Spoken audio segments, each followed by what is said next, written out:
يالتشين كوتشوك معلم أوجلان والعقل المدبر للبككة.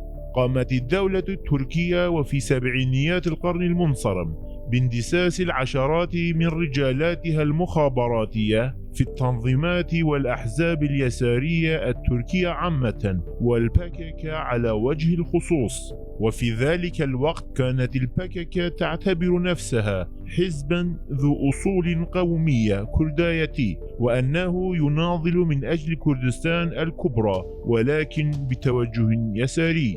وكان ممن استفادت الدولة التركية ومؤسساتها المهمة كالمؤسسات المخابراتية والعسكرية من خدماته يالتشين كوتشوك، وخاصة في فترة بداية الثورات الكردية في جنوب كردستان وشعور تركيا بفقدان كرد شمال كردستان لتقاربهم من الحركة التحررية الكردية. ونتيجة لتقوية الشعور القومي آنذاك استخدمت الدولة التركية هذا الرجل لتعريف عبد الله أوجلان للكرد وإعلانه كقائد وأب للكرد في شمال كردستان. فلنتعرف على هذه الشخصية التي وظفتها الدولة التركية في هذا المستوى الرفيع. يالتشين كوتشوك بمعنى يالتشين الصغير ولد عام 1938 بمدينة هاتاي، وهو نصف تركي ونصف قوقازي، ويعرف كسياسي ومؤرخ وكاتب معروف. تخرج عام 1960 من كلية العلوم السياسية بجامعة أنقرة، وكان ترتيبه الأول على دورته. ألف ما يقارب 30 كتابا، كما ألف موسوعة المعلومات العامة. أمضى بعض فتراته الطلابية بجامعة يال الأمريكية وأخرى بجامعة بيرمنغهام البريطانية.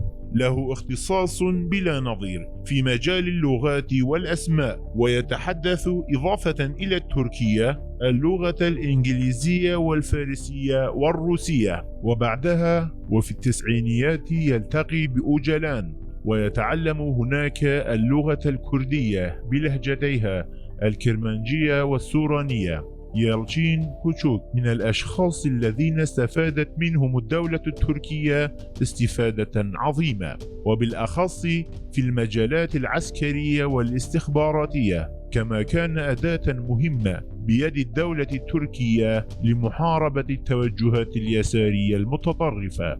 فعند الحديث عن الماركسية أو روسيا في الدولة التركية، فأول من تتذكره الألسنة ويمتلئ به الفكر هو يالتشين كوتشوك. أصدر يالتشين كوتشوك الصحف والمجلات ممثلا التوجهات اليسارية لسنوات عدة، وأصبح ممن يستوثق بهم في مجال الفكر لكثرة لقاءاته في البرامج الإذاعية والتلفاز ولمنشوراته اللامحدودة من المقالات والكتب. وبعد تسلم حزب العدالة والتنمية لزمام السلطة في تركيا، بدأ يالتشين كوتشوك ومجموعته بفقدان تأثيرهم شيئا فشيئا، وتم وضعه وغالبية أعضاء منظمته تحت المراقبة بتهمة الانتماء والعضوية في أرجنكون السرية. وتتكون منظمة أرجنكون من بعض الكتاب والشخصيات القريبة من حزب الشعب الجمهوري الجهبة. وعندما تم وضع يالتشين كوتشوك تحت المراقبة بتهمة عضويته في هذه المنظمة، اهتم كمال كليجدار أوغلو رئيس حزب الشعب الجمهوري به،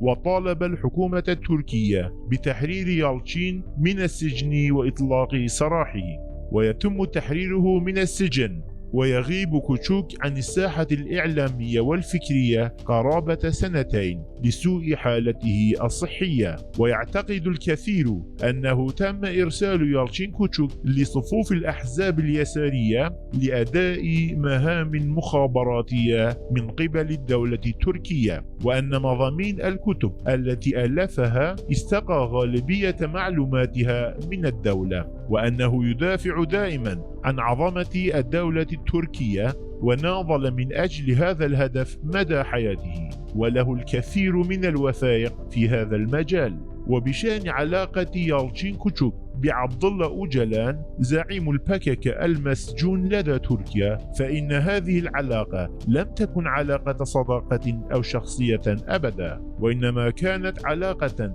للدولة التركية مع أوجلان. فكان يالتشين كوتشوك كجسر يتم التواصل عبره بين الدولة التركية وأوجلان، وتمت المؤامرة التركية من وراء إرسال يالتشين كوتشوك لجبهة الأحزاب اليسارية وبالأخص البككة بنجاح تام، وهذا ما اعترف به يالتشين كوتشوك بنفسه وأكده أثناء محاكمته عندما نادى القاضي باسمه باستهزاء. أجابه: لا تستهزئ باسمي، صحيح كوتشوك يعني الصغير، لكنني فعلت الكثير لتركيا، فعلت ما عجز عنه جميع سياسي تركيا وعسكرها. وطالب القاضي بمناداته بيالتشين الكبير.